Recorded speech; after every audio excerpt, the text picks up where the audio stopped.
drive shaft day. It's probably going to take me a couple of days to be honest, but I'm going to look at the drive shafts.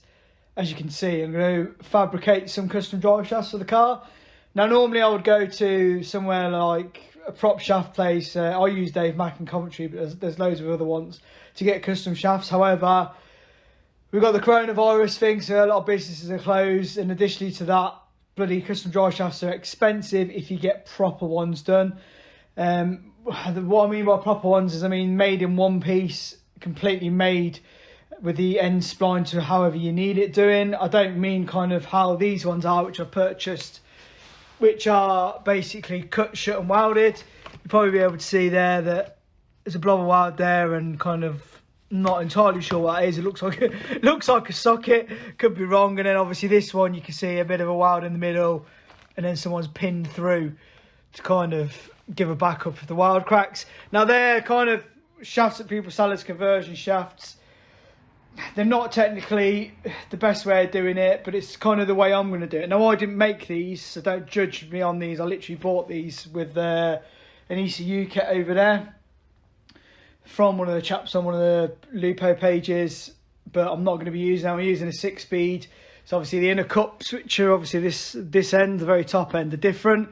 Now drive shafts at the minute, I'm going through kind of all the different options just to see if there's anything off the shelf. I don't think there will be, but I'd rather pay for the bits, work it out, and then let you know what I find, if anything.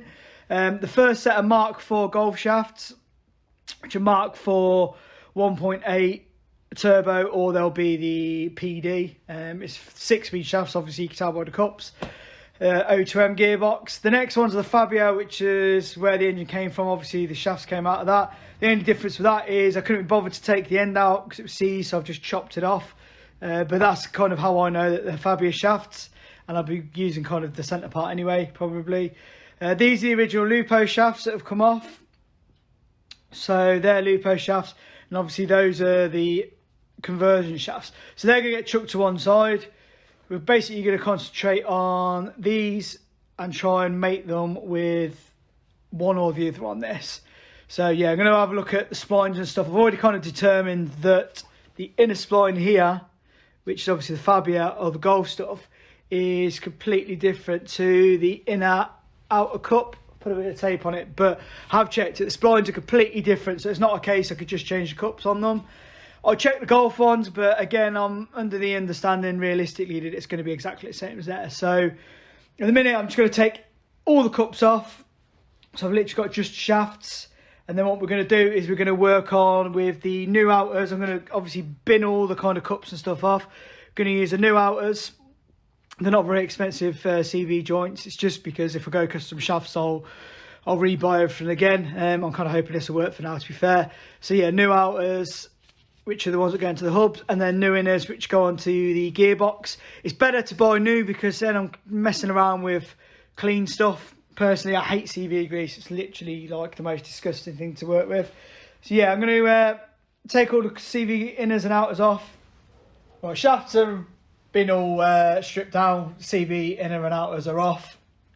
Binned all the kind of old stuff and kept tabs on which kind of shafts are what. So obviously I've wrote on Arosa, Fabia, and obviously G for Golf. Or Gary, if you want to name them Gary. Call them Gary, doesn't really matter, just kind of, so I knew what shafts were which. You'll notice that some of them I've just cut the ends off just because it was easier to do that and I'm not using these ends. So the kind of what you need to do is make sure you don't damage any of the inner stuff on the Fabia or the Golf, whatever you're using. So these ends need to be kind of stripped down nicely, all clean, no nicks in them or anything. The other end doesn't really matter because you're not going to be using the outers. The complete opposite on the Arosa, so you want the outers in pristine condition, which is the outer bit, which obviously fits in the outer CV joint. And the inners, as you'll see here, doesn't really matter because I nicked it to cut off kind of the bearing bit, which was a nightmare to get off. Tried pressing it, tried everything, ended up just using an angle grinder on it. So yeah, you're going to be using, or I'm going to be using this end and quite a lot of this shaft probably, and the complete opposite on the Golf or the Fabia stuff. Well, I'm going to quickly explain how to measure for the custom drive shafts. the process is the same if you're purchasing shafts as it is for me kind of making some bodged ones at home. Now, you need to do a few measurements. I'll talk you through how to do them because it's not as straightforward as you think it would be initially. Now, at the minute, the car's got 2 fixed points on, and these are kind of what you're going to use as reference points. You've got the cups on the gearbox where your inner CV joint bolts up to. So you've got the inner gearbox cup on this side. That'll be your first reference point, and you'll be using the centre of that. And the other one that's on the car at the minute is where the wheel hub, you've got the wheel bearing inside. So obviously when you put this on, you'd screw that up. That would pull that in. And this bit sits against the wheel bearing. So you obviously take that out. You've got the wheel bearing face there. So you use that as your reference point there. And you're in a cup on your gearbox and measure in between. So that's kind of where you're doing it. But you need to do it from 3 different positions and get an average across the 3. So if you imagine, the way you can do this obviously is with the jack, but if you can imagine your car, this would be your drive shaft at ride height. Obviously this is the gearbox. Say your ride height, you're driving down the road like that. You hit a bump, your wheel will go up. That'll be your bump. And say if you fly over a bridge like a lunatic, your suspension might drop. So you've got kind of, it goes that way. So yeah, you have bump, full drop, and ride height. Those are the positions you need to measure. So you can do it with a jack kind of underneath the hub on this side. Get it at a rough ride height position. Take a measurement across the 2. Then full bump. Again, same measurement across the 2 points. And full drop, just remove the jack completely and that'll be it, full drop. Measure across. And then get the average of the 3 measurements. And that's kind of the measurement between the 2 solid points on that side. And do the same with the other side, because obviously you've got 2 shafts. Once you've done that, that isn't the measurement you cut your shafts at. That is just the first part of doing the measurements. So once you've done that, write that down for both sides, and then I'll explain the next part. Right, so I'm going to show you how to work out the centre points of both of these. And the reason you want to know where kind of your drive shaft sits, ideally in here, is because you might buy somewhere kind of it's offset slightly to one side, or you make it incorrectly to the measurements of the flange and then realise when you come to it that it's actually the wrong size. The drive shaft's completely the wrong size, or it's about right but it'll bind up and you won't be able to get full lock and you'll just wreck CV bearings and hubs and stuff. So yeah, the quickest way of doing it, which I've already done, is working out where that sits, if that sits central. So obviously get the balls to where they're about midpoint. That will give you a lot of adjustment all over where you need it. Secondly, make sure your CV joint's the right way around. It only fits one way. There's a chamfered edge which goes onto the inside of the shaft. So obviously this is the side that goes against the gearbox. You can also verify it by, you can fit the circlip on that side. If you fit it the other way around, it's a bit of a nightmare to get on anyway, but obviously there's no gap to get the circlip on, so it only goes one way. So I've already measured this one. The way I've done it is I've measured the thickness of the centre section. I've also, additionally to that, measured the outer section. I've got my 2 measurements, which the outer thickness is 32mm and the inner's 28mm. Now I know that roughly sits in the centre, so you can just minus 28 from 32, which obviously gives you 4mm. So that's then 2mm each side, because obviously you're working out the gaps. So I'm working off a circlip, so that's where I'm going to work off of. But you could do it a quicker way, which is a case of, because you know it sits centrally, you could just measure. Now this is where the measurement will be different, because obviously it sits slightly in the chamfer on that. So you would measure where you know it sits solidly on here. So you'd measure like that. So obviously right up against the edge of where the circlip would be, and then divide that measurement. So that measurement there is just over 26. So it'd be about 13. So you would mark 13 on there. You know that sits centrally in there, and that sits centrally in there. So then you're back to your main kind of number, which is 32 across there. So again, you're back to 32, which is 16. So you know there's 16mm from your measurement from the cup to that point to the centre of that. So that gives you your central measurement on this side. Again, you do the same with the outer, which is this one. Now this doesn't move as much in and out, more rotates. However, it's a bit of a pain in the backside to measure this one. So again, this is why I've chosen a circlip way of doing it.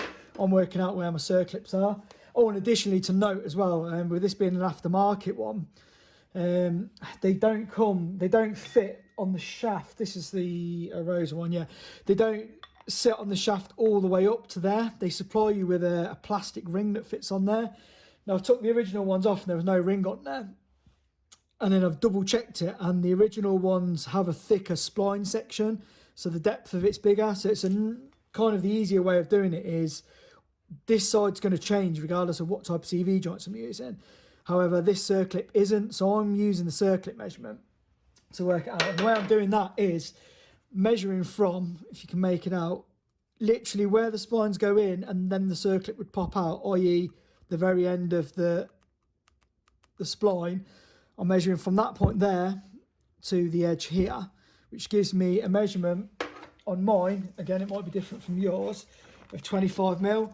So I know from the flat outer to there is 25mm, and then the circlip goes through. So obviously I know that measurement from there, and then my second measurement is from the back to the bearing, where it sits against the bearing face, which is from this point here again to there, I know is 51. It's just a case of getting a vernier across, measuring it, 51mm. So that's that. Obviously you got your 50mm, 51 and your 25, which leaves 26. So I know from the bearing face back is 26mm, and that's where the circlip sits.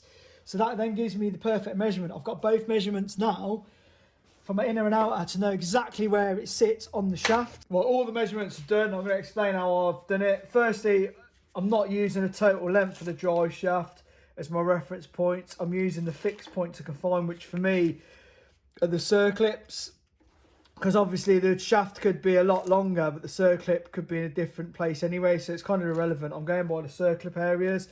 So obviously circlip one end, and then obviously once the shaft's made, there'll be the same circlip point a bit further up the shaft. I've worked out where the circlips sit in reference, obviously, on these, which was the measurement on the previous clip. So we know that. I've got the first one, obviously, you reverse kind of measure, do the overall, work out where that is from there, and then the difference gives you then the kind of measurement inside. So obviously, as explained to my other one, the difference between the two was 26mm. And the same with the top was 4mm, but obviously that one sits central to that, so it's 2mm each side. Obviously 4 divided by 2 is 2. So I know kind of where the circlips need to sit, so that's perfect. So those done, finished with. The next thing I needed to do was know the shafts at 3 different areas. So I needed to know full drop, suspension sits like that. Obviously that being the hub end, this is the gearbox end. Ride height, roughly halfway, and then full bump, which is basically jacking the suspension all the way up. I've done that on the car, so it gives me these measurements here. So it's a crude drawing, but obviously this is the engine with the gearbox, those are the hub, and when I say the hub, it's basically the back of the wheel bearing is the flat spot I'm measuring off, and the flange outer. Now you'll be okay a mil or two here and there anyway. But as you can see, if you're imagining, obviously that's the engine sat in the car, that's obviously full drop, ride height, full bump, gives you 3 measurements, and then you take an average of it. So by doing that, you just add the 3 together, divide it by 3, and it'll give you roughly the ride height measurement. I mean 680 with a recurring 3, just obviously rounded that down to 680. The other side, obviously 365, 370, 375. These are all obviously mil. You can do it in centimetres, inches, whatever. I prefer to work to mil. It's more accurate. Again, similar thing. That's given me, obviously those calculations of the 3 have given me the ride height, which is 370.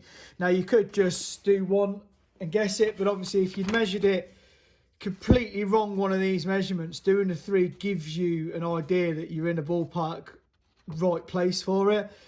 Whereas if I'd have just took one measurement, got it slightly wrong, I could have a shaft that's just miles out. So now I've got those measurements, I know those. So from all that measurement, I'm working literally with a 680 and 370, long shaft, short shaft, done. We're on to the next bit, which is basically designing the shaft. Now, all I'm doing is putting the measurements from these two drawings on. So that's obviously the outer, the inner. Now there's two shafts the same. Obviously the other side is exactly the same. So measurement's going to be the same. It's just going to be orientated the other way around. So we're only kind of focusing on this central part here, and we're only focusing on the distance between the circlips. So obviously from the previous drawing we've got here, I'd worked out, by the time I'd worked out reverse kind of working out, I knew overall it was 51 and that part was 25. So I knew there was only 26 left.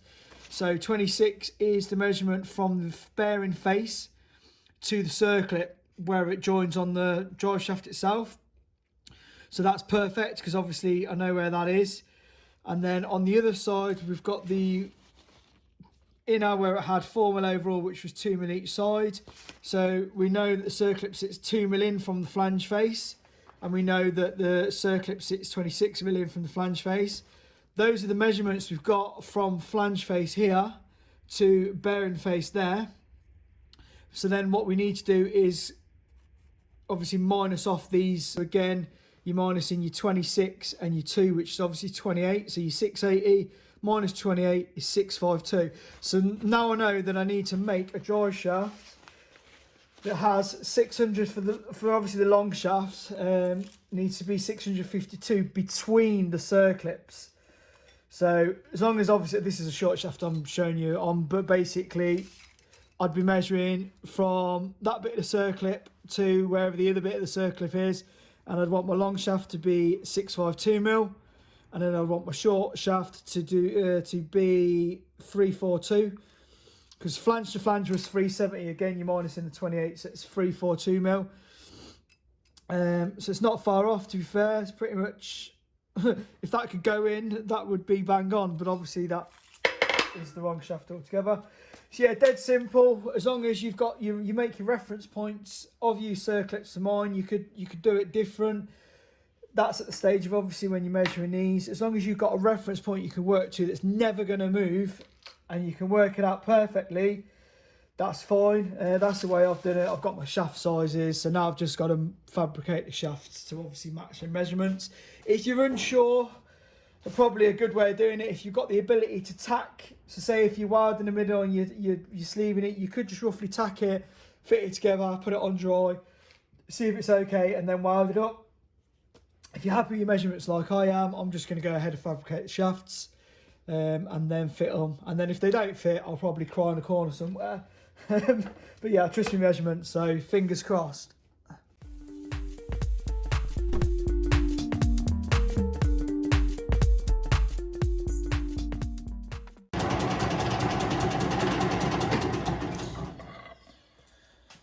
Right, so this is a plan on my shafts. I've got the Arosa long shaft in there, which I've machined down, because the O2M style shafts are obviously the friction welded, as you can see by inside.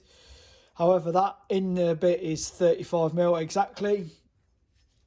So I'm machining this down, because there's loads of meat in it, to like 35mm point.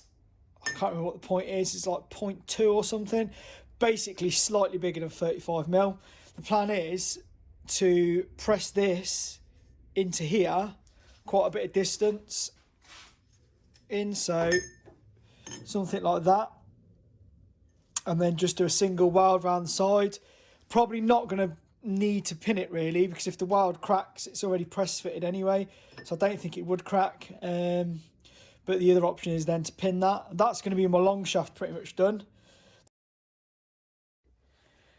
Right, I've machined the shaft and I'm basically now pressing it together.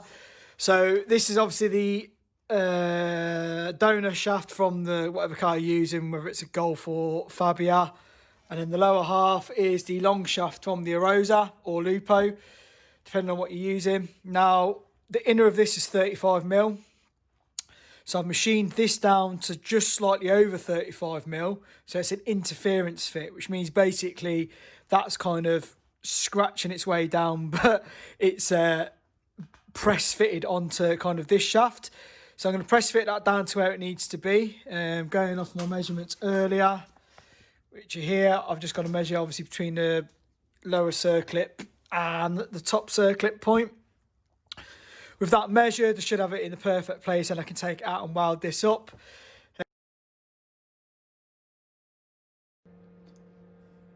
Right, I'm ready to weld up obviously the shaft. As you can see, well, you may or may not be able to work out, but there's actually a step in this part here. So that's obviously where I'm going to lay my weld all the way around to try and keep it as kind of central as I can on this. I mean, it's a benefit I've got a lathe here. I mean, you can just tube it and weld both ends, but I'm doing a press fit and I'm just going to do a single weld around it. I've kind of got it set up this end so it's in a free spinning centre, and obviously the lathe's out of gear so I can hand turn it.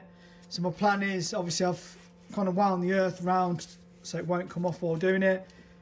But yeah, I'm going to get the MIG set up to here and then I'm just going to slowly hand turn it to give a good solid weld all the way around. I'm kind of hoping that will keep it central. Once that's done, I'm going to leave it to naturally cool. I'm not going to crouch it or anything. I'm just going to leave it to cool down. Hopefully that should keep it fairly straight, and then we're going to double check that it hasn't gone out completely.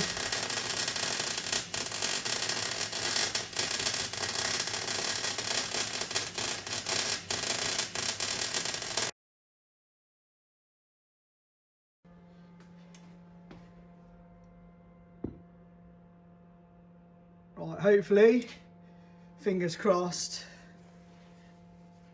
Oh, she's a bit hot. Hopefully that should be a nice weld on it. I'm not going to try and move it too much. I'm going to leave it now. Just naturally cool. It will take a little while. But yeah, fingers crossed that's a nicely welded shaft. Hopefully it don't turn into a banana, but we'll probably see in about 10 to 15 minutes. Boy, this is a standard drive shaft off the Fabia. It's not welded at all.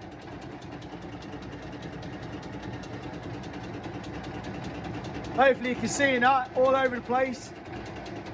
Now I'm going to compare it to the welded shaft. Well, welded shaft's in. As you can see where it's been welded.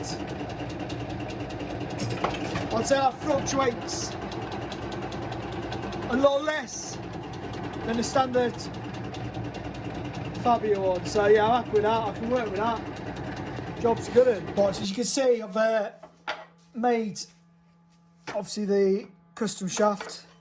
If you've skipped through the videos and not really been watching, I'll quickly explain that the way I've done it is that side's the Arosa long shaft, that side's the Fabia or Golf inner shaft, whichever one you're using, but it's basically the inner spline's that end, and the nearest to the camera is the outer spline.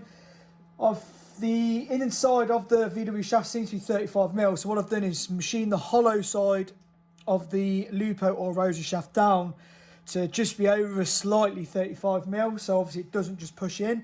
Then I've used a press to push it in, which has kind of done an interference fit, so it's locked solid. Got it to the length I need, which is obviously done by the measurements, and then finished off with a seam weld all the way around, and then obviously double checked in the lathe it was straight and no kind of run out, or very minimal run out. So yeah, that's basically that. I'm happy with that. It's obviously this shaft goes into the other side by quite a long distance.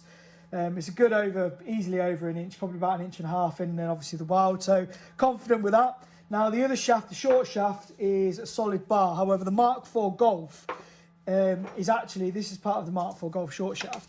It's kind of that. It's very small, but it does have a hollow section in it. So what I'm going to do is, because I've obviously used that for there, I'll still have, regardless which way around you do it, you'll still potentially have a hollow shaft left over.